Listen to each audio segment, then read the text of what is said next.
नाशिकला संधी दिली, आता मुंबईतही एकदा संधी द्या।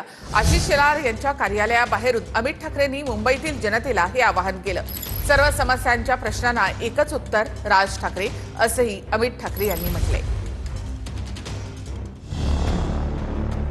मुंबई भाजपचे अध्यक्ष आशिष शेलार आणि मनसे अध्यक्ष राज ठाकरे यांचे पुत्र अमित ठाकरे यांच्यात बैठक झाली। मुंबईतल्या आशिष शेलार यांच्या कार्यालयात ही बैठक झाली। गणेशोत्सव कालावधीतील परीक्षा पुढे ढकलण्याबाबत अमित ठाकरेंनी शेलारांना निवेदन दिले। बैठक संपल्यानंतर अमित ठाकरेंनी पत्रकारांशीही संवाद साधला। यावेळी मुंबई महापालिकेत मनसेला विजयी करण्याचं आवाहनही त्यांनी केले। 2 दिवसांपूर्वी राज ठाकरे हे देवेंद्र फडणवीस यांना भेटले होते। त्यानंतर आज अमित ठाकरे हे आशिष शेलार यांना भेटले। त्यामुळे राजकीय वर्तुळात चर्चा उधाण आलंय।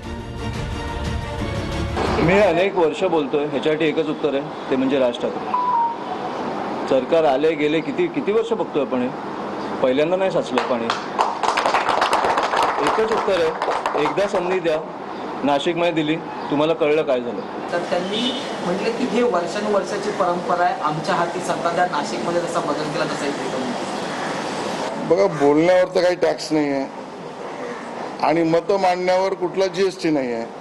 त्याच्यापेक्षा अजून काय बोलू मी?